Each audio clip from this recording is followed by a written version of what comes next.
यीशु मसीहा ने क्या क्या किया था? गोपी और बापूजी भी यही कह रहे थे। क्या? यही कि वो बच्चों से बहुत प्यार करते थे।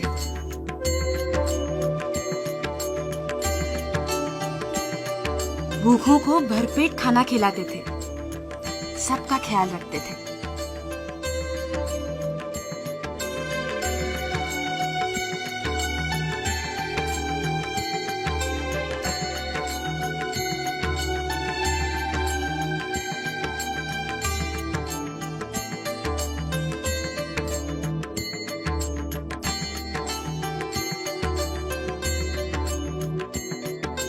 और जो उनमें यकीन करता है ना, उन्हें यकीन दिलाते थे कि चाहे जो भी हो जाए, कभी भी डरना मत।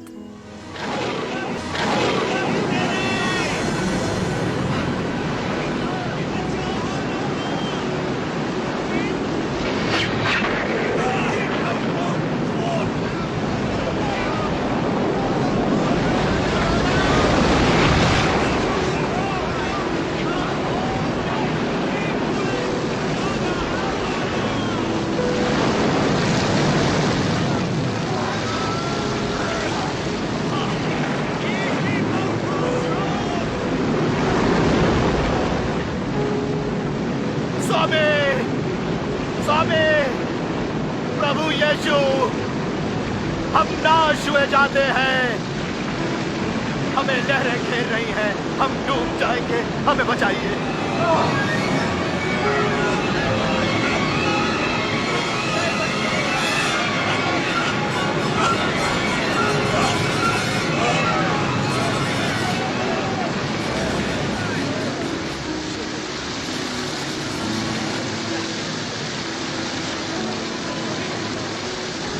अब हम बच जाएंगे।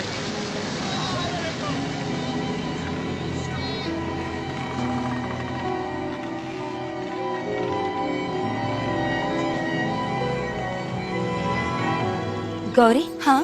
तू क्या जानती है यीशु के बारे में? ज्यादा कुछ नहीं। दद्दा ने कुछ बातें बताई हैं, जैसे उसके जन्म से हजारों साल पहले भविष्यवक्ताओं ने और नबियों ने बताया था कि ऐसा कोई आदमी जन्म लेने वाला है। उनके पैदा होने से पहले ही पवित्र लेखनियों में लिख दिया गया था उनके जन्म के बारे में। मतलब उनका जन्म लेना तो तय था ना? हाँ, बिल्कुल।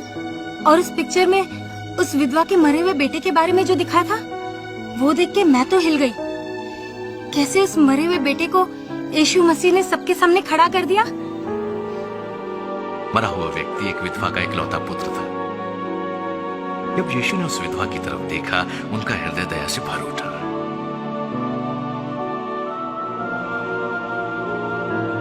उन्होंने कफन उठाया और कहा, ऐ नौजवान, मैं तुमसे कहता हूं, उठो। और मरा हुआ युवक उठ बैठा। यीशु ने उसे उसकी मां को सौंप दिया। यीशु ने बहुत ही पवित्र जिंदगी गुजारी। वो उन गरीबों और लाचारों के साथ उठते बैठते थे जिन्हें इस समाज ने धुतकार दिया था। मुझे तो लगता है जैसे कि वो इस रास्ते से चलते आ रहे हैं।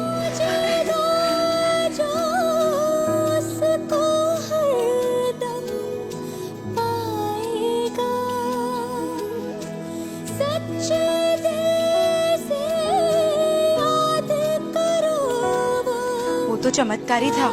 वो औरत जो सालों से बीमार थी, उसने किसी तरह यीशु को छू लिया और एकदम से ठीक हो गई। हाँ।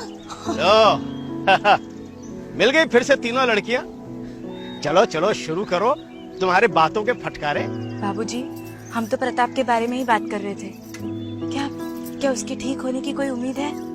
बिल्कुल है भाई, उम्मीद पे तो दुनिया टिकी है।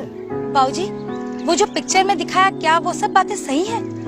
क्या वो हमें सब बीमारियों से छुटकारा दिलवा सकते हैं? लगता तो ऐसा ही है बेटा, वो गलत क्यों दिखाएंगे? और वो औरत जिसने हिम्मत करके यीशु को छू लिया था, बेटा उसकी हिम्मत की तो दाद देनी पड़ेगी। अब देखो, उस जमाने के रीति रिवाजों को देखते हुए वो ये तो नहीं कह सकती थी कि आओ मुझे छुओ, लेकिन उसके अंदर पूरा भरोसा था। उसे यकीन था कि अगर उसने यीशु की पहनी हुई पोशाक के किसी किनौर को भी छू लिया ना, तो एकदम ठीक हो जाएगी। यीशु पलटे और पूछने लगे, मुझे किसने छुआ है? लोग जो उनके आसपास थे बोले, देखिए ना, आपके चारों तरफ कितने लोग हैं, इनमें से कोई भी एक हो सकता है। यीशु ने कहा, किसी ने तो मुझे छुआ है, क्योंकि मुझ में से सामर्थ्य निकली है। जब उस स्त्री ने देखा कि वो छिप नहीं सकती, तब कांपती हुई आई और यीशु के चरणों में गिर पड़ी। उसने बताया कि वो 12 वर्षों से बीमार थी और उसने यीशु के वस्त्र के आंचल को छुआ तो तुरंत स्वस्थ हो गई। यीशु ने उससे कहा, बेटी निश्चिंत हो जा, तेरे विश्वास ने तुझे स्वस्थ किया है, कुशल से चली जा। बाबूजी, आपको क्या लगता है, क्या यीशु परमेश्वर हैं?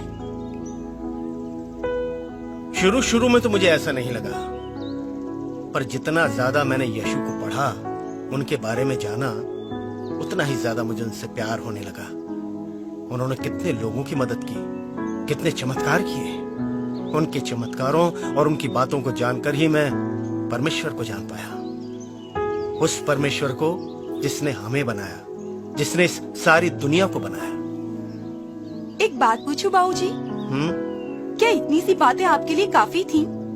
क्या आपने यीशु पे इतना विश्वास कर लिया? देखो बेटे, इंसान को किसी भी बात पर विश्वास तब होता है जब कोई बात उसके मन को छू ले। मैं तुम्हें बहुत अच्छे से तो नहीं समझा सकता, परंतु न जाने क्यों कई बार मुझे ऐसा लगता है कि मैंने यीशु के अंगरखे के किनोर को छू सा लिया और मेरे मन के अंदर का कोई एक हिस्सा सुधर सा गया।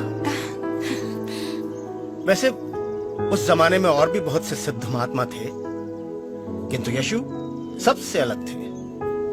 बेटा, वो यीशु ही थे जिन्होंने अपने हत्यारों तक को माफ कर दिया था, क्योंकि वो जानते थे कि जिंदगी समझने और समझाने की चीज नहीं है।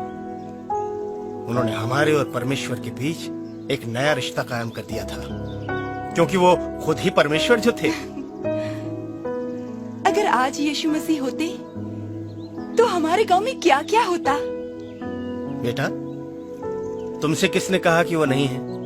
वो तो हर जगह है, हमेशा है। लेकिन कैसे बाबूजी? देखो बेटा, यीशु इस दुनिया में किस लिए आए थे? हमारे साथ रहने के लिए ही ना, हमारा दुख दर्द, हमारी मुसीबतों को समझने के लिए ही ना। पर वो जमाना आज के जैसा नहीं था।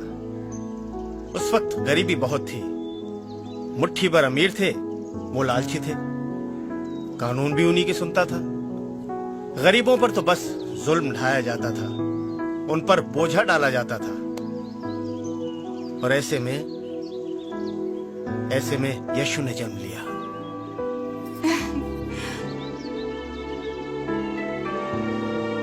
वो सच्चे लोगों का मसीहा बन करके आया और उसने परमेश्वर का संदेश जन जन तक पहुंचाया।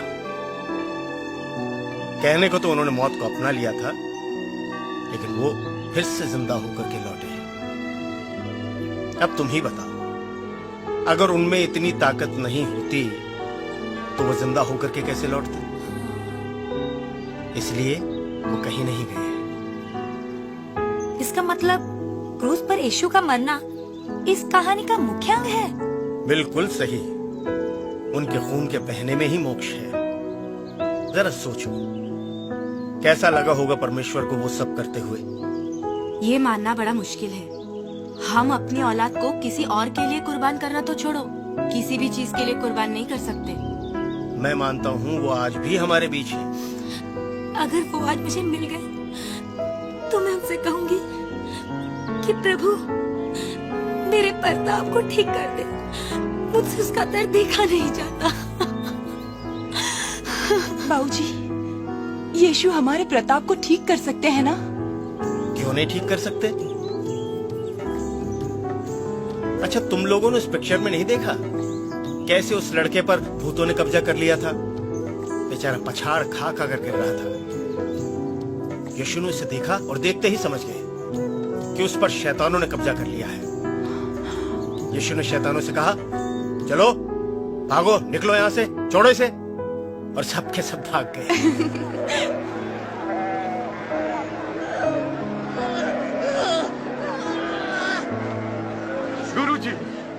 गुरुजी, कृपा करके मेरे बेटे को देखिए, दया करके उसकी सहायता कीजिए। ये मेरी अकेली संतान है, मैंने आपके चेहरों से दुष्ट आत्मा निकालने की विनती की, परंतु वे इसे न निकाल पाए। अविश्वासी और हठीले लोगों, मैं तुम्हारे साथ कब तक रहूं और तुम्हें सहता रहूं? अपने पुत्र को यहां लाओ।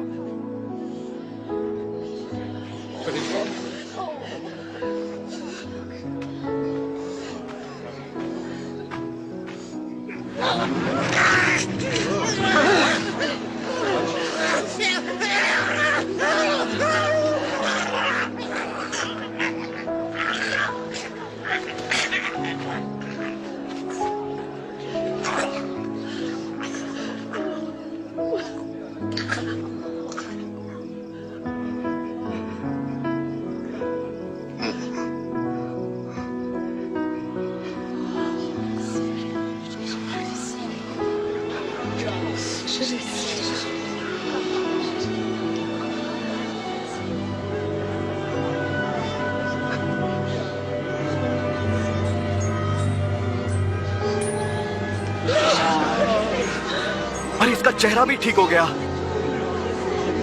विश्वास नहीं होता।